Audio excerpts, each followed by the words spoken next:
Depois de uma longa viagem, finalmente piso em terras da cidade de Sacavém. Sei que depois de atravessar esta passagem desnivelada, vou ao encontro da história de uma pequena terra.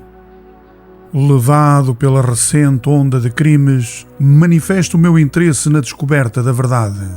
As televisões e jornais descrevem a terra que procuro como um verdadeiro inferno. Apesar de procurar em todos os livros documentados para o efeito e de nada encontrar-se, é mais forte do que eu. Tinha de ir em busca da verdade. Apelação. Era esse o meu destino de férias. Dispensei a ida ao Algarve ou outros destinos paradisíacos para ir apenas ao encontro da realidade.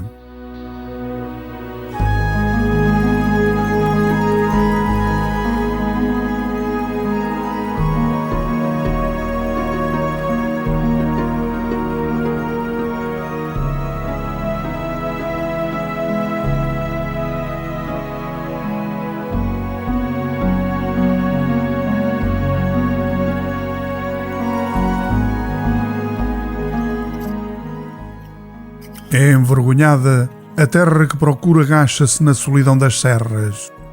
Assim, no primeiro olhar, parece que o sossego impera para além do vale. Pelo tamanho do bairro, não levarei mais do que 10 minutos a atravessá-lo. A apelação despedaça-se por entre terras despidas de agricultura e por quem o mato seco tomou o lugar. Será que 10 minutos chegarão para descobrir a história que envolve o seu nome? Que mais irei eu descobrir? O melhor será começar pelo convite feito pela placa de boas-vindas à freguesia.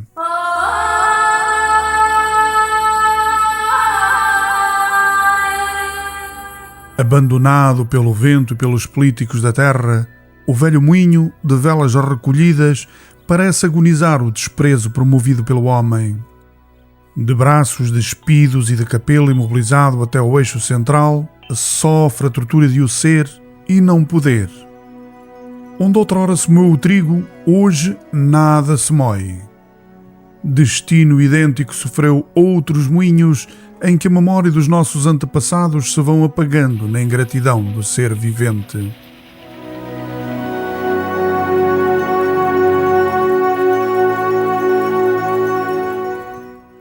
Virada à página do passado, a passo lento, o último guardião tenta manter em estado de conservação o velho moinho.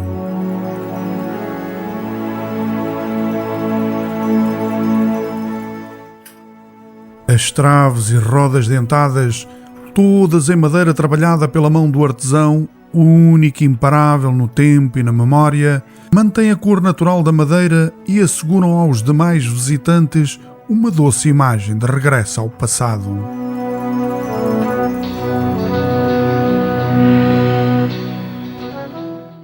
O moinho, presentemente, já nada mói. Sem razão aparente, desperdiça o movimento das pás num surdo encanto inigualável.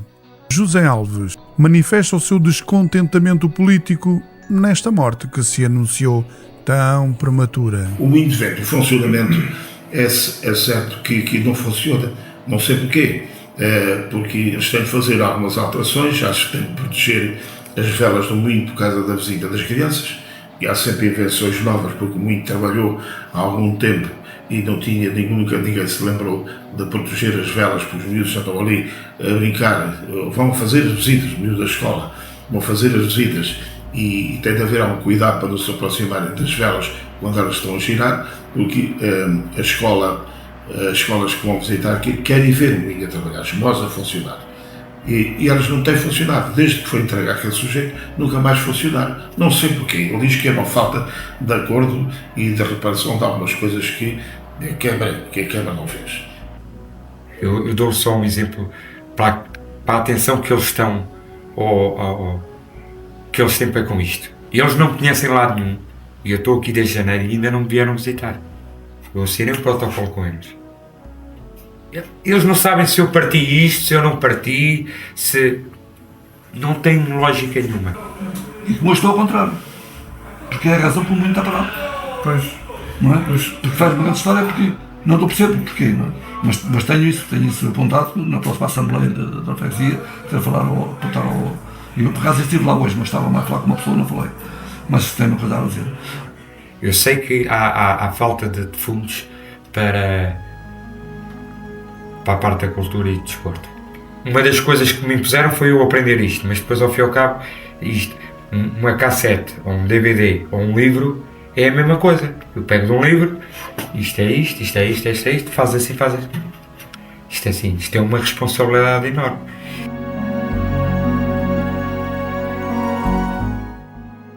Ligados ao passado, fica-nos a imagem do forno a lenha que serviu as populações circunvizinhas.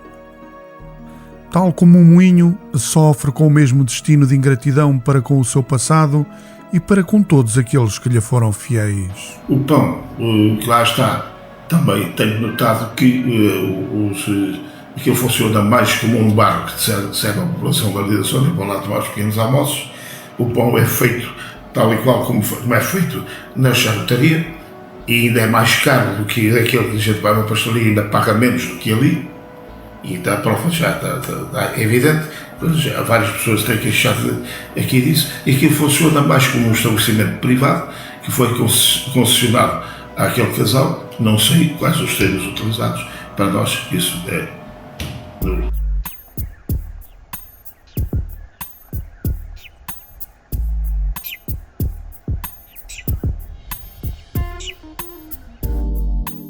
Movido pelo passado, mergulho na memória sem rosto e os meus olhos tentam vislumbrar o resto daquilo que outrora lhe chamaram de paraíso. Imperiosas e deslumbrantes, casas senhoriais agacham-se na solidão das serras e mergulham por entre o denso olival.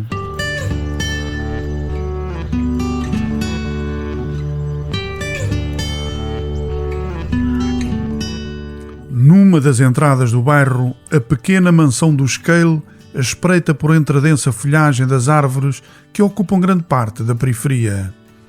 Olhando a casa, não posso deixar de lembrar o nosso hino nacional, pois deve-se ao nome de Cale toda a sua existência.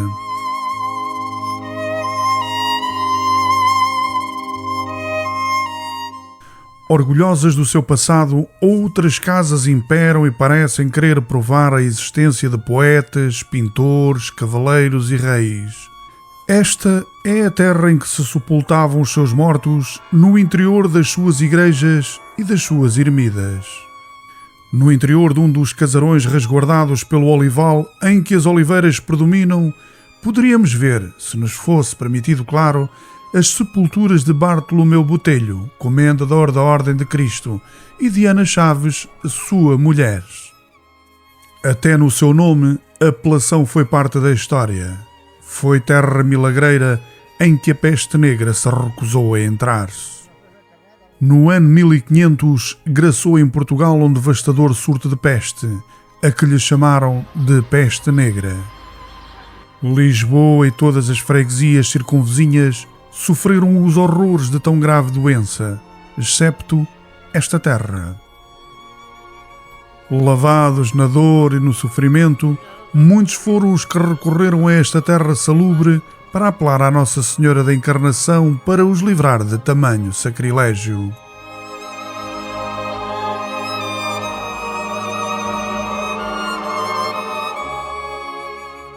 Ouvidas as preces, logo se espalhou a notícia de tão grande milagre e outros vieram apelar.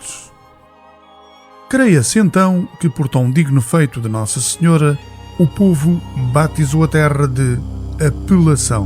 My young love said to me.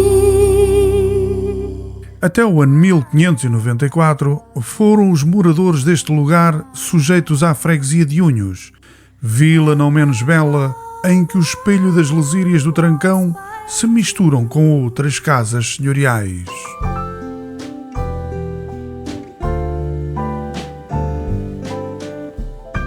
Tal como em Apelação, casas e quintas votam-se completamente ao abandono. Será que Nossa Senhora da Encarnação abandonou todos os seus apeladores devotos e os levou a fugir para outras terras em busca de outros sonhos? Se assim foi, compreende-se então o abandono de tão vasto património.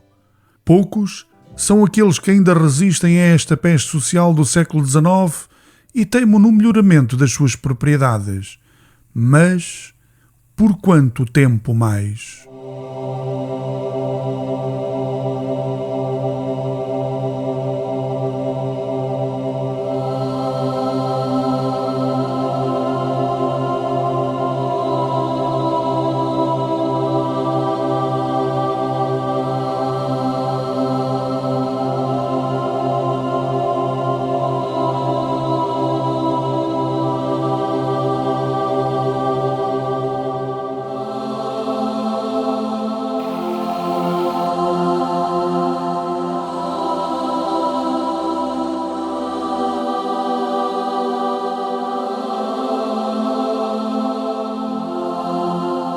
Nada sabemos, mas a verdade é que os homens que sonharam manter tradições e culturas foram totalmente abandonados. Sonhos que se foram desfazendo, diluídos na hipocrisia e na mentira.